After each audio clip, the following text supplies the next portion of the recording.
ကဲဒါဆိုရင်ဆရာနောက်ထပ် example ကိုမသွားသေးခင်မှာပဲဆရာ exercise လေးတစ်ခုကိုသွားခြင်းတယ် 1.4.1 ကိုဆရာတို့အရင်သွားလိုက်မယ်ဘာဖြစ်လဲဆိုတော့ပုံစံတူတာလေးဖြစ်နေလို့ဟုတ်ပြီနော် 1.4.1 ကဲ 1.4.1 ကဘာပြောတာခုနလိုပဲလေ trigonometric form နဲ့ရှာပေးရမယ်ဒီကလည်းဒီ limit ထဲမှာရှာပေးရမယ် z တွေရှာရမယ်။အော် a ကနေ f ထိရှိတယ်။ကဲဒါတွေကတော့သားတို့လည်းရှေ့မှာ example နဲ့ဆိုသားတို့ကောင်းကောင်းတွက်တတ်နေပြီ။အဲ့တော့ဆရာကတော့ကိုယ့်အကိုလေးစူးစမ်းပြီးတော့တွက်စေခြင်းနဲ့ဆရာကိုရှေ့မှာဆရာဗီဒီယိုလေးကိုဖွင့်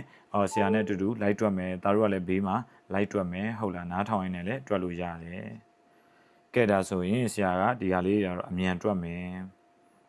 ဟုတ်ပြီနော်ကဲ z equal to 1 minus root 3 I ဟုတ်ပြီဒါဆိုရင်ဆရာကဒီဘက်မှာရေးလိုက်တယ်1 minus root 3ကဲဒီကောင်ဟာဘယ် quadrant နဲ့ဝင်မလဲ x က plus x က x က plus y က minus ဆိုတဲ့အတွက်ဆရာတို့က4 quadrant ဆိုတော့ဒီကောင်က theta ဒါက theta ကဲဒါလေးကိုဆရာရပြီဒီကောင်က z ဒီလိုမျိုးထွက်သွားပြီပေါ့ဟုတ်ပြီနော်ကဲဒီကောင်လေးကတော့ဆရာတို့ကပုံဆွဲပြီဆိုရင်တော့နည်းနည်းပြည့်ပြည့်စုံလေးဆွဲပေးပေါ့လေဒီဟာလေးက y ဒီကောင်က x ဝင်ရို့ဒီလောက်လေးတော့ရေးပေးပါကဲဟုတ်ပြီဒါဆိုရင် r ရှာမယ် r ဆိုရင် square root of 1 square plus minus root 3 square equal to square root of 1 plus 3 equal to root 4 equal to 2ဒါဆိုရင်ဆရာတို့က cos theta ရှာမယ် sin theta ရှာမယ်cos theta ကဆရာတို့ကဘာရှာ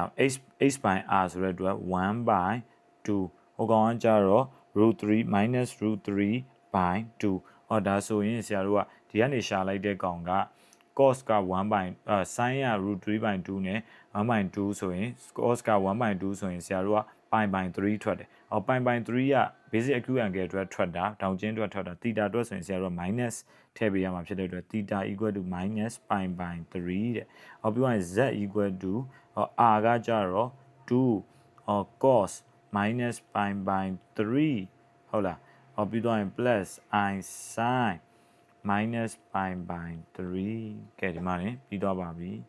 ကဲ b လေးဆက်တွက်မယ် b က z equal to minus 2 plus root 2i အဲ့တော့ minus 2 root 2ကဲဒါဆိုရင်ဒါက y ဒါက x minus x က minus ဒါ y က plus ဆိုတော့ဒီ quadrant ဒါက z ဒါက rဒီကောင်က theta ဆရာတို့ရှာလို့ရမှာကဒီကောင်လေးကဲဟုတ်ပြီဒါဆိုရင် r ရှာထားမယ် square root of minus 2 square plus root sorry ဆရာမေးခွန်းကူတာမှာ b က minus root 2เนาะ minus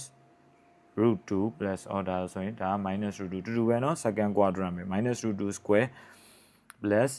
root 2 square ပဲ order ဆိုရင် root 2 plus 2ပေါ့အဲ့ဒါဆိုရင် root 4 က root 4ဆိုတော့2ပေါ့ကဲ cos theta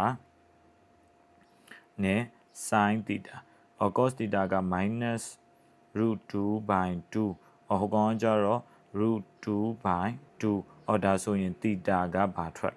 ဆရာတို့ထွက်လာမဲ့ကောင်က root 2 by 2 root 2 by 2ဆိုတော့ pi by 4 pi by 4ကိုမှဆရာတို့က pi နဲ့ကနေပြန်နှုတ် pi နဲ့ကနေပြန်နှုတ်ဆိုတော့ pi minus pi by 4အဲ့လိုဖြစ်သွားမယ် pi minus pi by 4ဆိုတဲ့အတွက်3 pi by 4ဆိုပြီးဆရာတို့အဖြေရမယ်ကဲအဲ့တော့ z equal to r2 cos 3 pi by 4 plus I sin 3 pi by 4ဒါဆိုရပြီပေါ့ကဲ c ပြီးသွားရင်ဆရာတို့က d တွက်မယ် sorry ဆရာပြောနေအခုမှ c ရောက်တာc တွက်မယ် c ကကျတော့ z equal to minus 2 minus 2i minus 2 minus 2i ဆို minus 2, minus 2ပေါ့ဒါဆိုရင်ဒီကောင်ဘယ် quadrant နဲ့ဝင်မယ်တက် quadrant ပေါ့အနှုတ်လေအဲ့ဒါဆိုရင်ဒါက z ဒါက r ဆရာတို့ရမယ့်တောင်ချင်းကဒါပေမဲ့ theta ဒါဆိုတော့ minus pi နဲ့ဆရာတို့ပြန်တွက်ပေးရမှာကဲဟုတ်ပြီဒါဆိုရင်ဆရာတို့ r ရှာမယ် r က square root of minus 2 the whole square plus minus 2 the whole square equal to square root of 4 plus 4 equal to square root of 8 square root of 8ဆိုတာဘာကိုပြောလဲ square root of 8ဆိုတာကဘာကိုပြောရလဲ2နဲ့4နဲ့မြှောက်တာမလား2 3တက်လေ2 3တက်ဆိုတဲ့အတွက်နှစ်ထပ်ကနေတစ်ထပ်ထွက်လာမယ်ဆိုတော့2တစ်ထပ်ကကြံခဲ့မယ်ဆိုတော့2 root 2ပေါ့ဒါလေးတွေကျွမ်းကျင်နေရမယ်เนาะ ကဲအဲ့ဆိုရင် cos theta နဲ့ sin theta ဆရာရှာတော့မယ် cos theta ဆိုတာကကြတော့ minus h by r ဆိုတဲ့အတွက် minus 2 root 2 okay အဲ့ဒါဆိုရင် minus 1 by root 2 မရဘူးလားဒီကလည်းအဲ့တိုင်းပဲ minus 2 by 2 root 2 ဆိုတဲ့အတွက် minus 1 by root 2 1 by root 2 1 by root 2ဆိုတာ pi by 4ဒါပေမဲ့ဆရာတို့ minus pi နဲ့ကနေပြန်ပေါင်းပေးရမှာဆိုတော့ minus pi plus pi by 4 equal to ဆိုတဲ့အတွက်4 pi by 4တဲ့ကနေပြန်ပေါင်းတာဆိုတော့ minus 3 pi by 4ဆိုပြီးရသွားတယ်။အဲ့ကြတော့မှ z equal to r ဘယ်လောက်လဲ2 root 2ပြီးသွားရင် cos minus 3 pi by 4 plus I sin minus 3 pi by 4ရသွားပြီ။ကဲဒီလေးဆက်တွက်မယ်။ဒီကကြတော့ z equal to root 3 minus I root 3 minus I ဆိုတာ order pair နဲ့ပြောရင် root 3, minus 1မို့လား။ကဲဒါဆိုရင်ဆရာတို့ကဘယ် quadrant နဲ့ဝင်လဲ။ x က plus y က minus ဒီမှာပေါ့။ဒါဆိုရင် 4 quadrant ဒီမှာ theta က minus theta ဖြစ်မှာဒါကတော့ z ဒါက r ဒါက x ဒါက y ကဲဒါဆိုရင်ဆရာတို့ r ရှာမယ်ဆိုတော့ square root of root 3 the whole square plus minus 1 the whole square equal to ဆိုပြီးတော့3 plus 1 equal to root 4 equal to 2မရတော့ဘူးလားဒါဆိုရင် cos theta ရှာမယ် sin theta ရှာမယ်cos theta ကကြတော့ h by r ဆိုတော့ root 3 by 2 sin theta ကကြတော့ minus 1 by 2 root 1 by 2ဆိုတော့ pi by 6ဟုတ်လား pi by 6 pi by 6ကဆရာတို့က theta minus တက်ပေးရမယ်ဆိုတော့ theta equal to minus pi by 6မရသွားဘူးလားဒါဆိုရင် z equal to ကဲ r က2ပြီးသွားရင် cos minus pi by 6 minus pi cos shape cos နောက်မှာ minus ပါတယ်ဆိုရင်တောင်းမှာ minus ပါတယ်ဆိုရင်ဆရာတို့က gwin လေးခတ်ပေးပါဒါလေးတွေအရေးကြီးရနော်ဒီရေးသားလေးplus I sin ကိုကသင်ချာမှာအမှတ်များများလိုချင်တယ်အမှတ်ပြည့်လည်းလိုချင်တယ်ဂုဏ်နူးတွေထွက်ချင်တယ်ဆိုရင်ဒီတလေးတွေကအစအရေးကြီးတကြီးဂရုတစိုက်လုံးမရမယ်ကဲဒီပြီးတော့ e သွားမယ် e ကကျတော့ z equal to I နဲ့မကြောင်သွားနဲ့เนาะ I ဆိုတာပါလေ0 plus I လို့ပြောတဲ့အတွက် I ဆိုတာပါလေဆရာတို့မျိုးလုံးထဲမှာမြင်ရမှာ0 plus 1i မို့လားဒါဆိုရင်ဆရာတို့က0.1ပေါ့ဟုတ်တယ်เนาะဒါမျိုးလုံးထဲမှာမြင်ရမှာကိုပြောပြတာကဲ x က0 y က plus 1ဆိုတော့ဒီပေါ်မှာတက်မနေဘူးလားဒီပေါ်မှာတက်နေပြီဆိုတော့ဆရာတို့ဒီလိုကြီးပေါ့ဒီလိုကြီးဆိုရင်ဒါက r ဒါက theta ဒါက z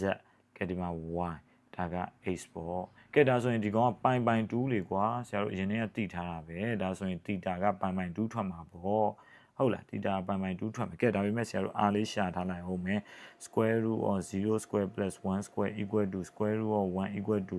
1ကဲဒါဆိုရင် cos theta ကဘယ်လောက်လဲ sin theta ကဘယ်လောက်ကိုယ့်အကိုပုံမှန်ရနေပြီဆိုပြီးတော့ theta equal to ပိုင်2ဆိုပြီးတမ်းမရေးနဲ့နော်ဒါတို့သမီးတို့ဒါလေးတွေသတိထားဟုတ်လားသင်္ချာကတော့တဆင်ချင်းစီသွားရမယ်0.1ဖြစ်တဲ့အတွက်0 1.1ဖြစ်တဲ့အတွက်1ဒါ calculator မှာလည်းထည့်နေလို့ရတယ်လို့ဆရာခဏခဏပြောပြီးထပ်မပြောတော့ဘူးအဲ့အတွက် theta equal to ဆရာတို့ကပိုင်2ရသွားပြီ z က r cos theta ဆိုr1 ဆိုဆရာတို့ကမရေးတော့ဘူး cos ပိုင်2 plus I sin ပိုင်2ဖြစ်သွားပြီကဲဒါလေးတွေကတမတ်တန်လေးတွေမှာပဲမေးနိုင်ခြေရှိတာဆိုတော့ခက်တော်လေးတွက်နိုင်အောင်လုပ်မယ်ဟုတ်ပြီလား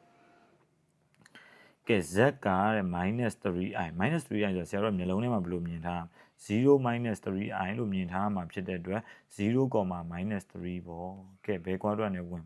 ဒီကောင်က x က0 y က -3ဆိုတော့ဒီနားမှာဒီလိုသွားတယ်ဒါက rဒါက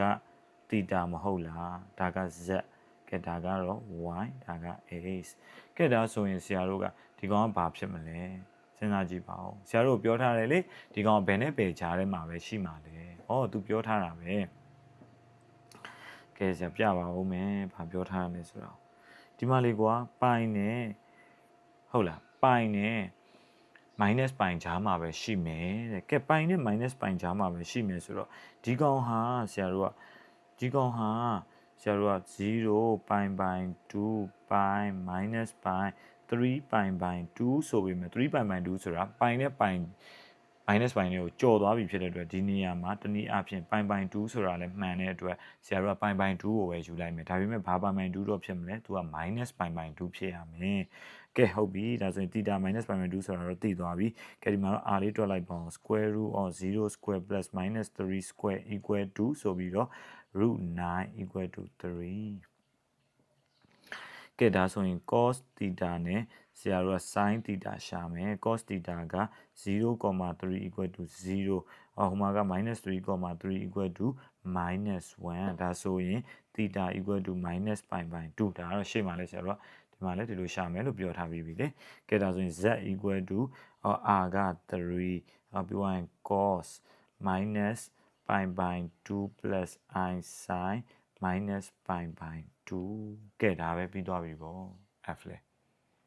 ရမလားရကြမလားကဲဖြည်းဖြည်းချင်းလဲကြည့်မယ် pause လေးတွေနှိမ့်နှိမ့်ပြီးကြည့်မယ်မရရင်လဲဆရာကိုမေးမယ်ဟုတ်ပြီနော်ကဲဆရာလည်းနောက်ဆိုရင်ဖုန်းနံပါတ်တွေပါလည်းထည့်ထားမယ်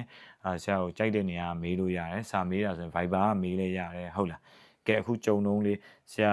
ဖုန်းနံပါတ်လေးဆရာထည့်ထားပေးမယ်နော်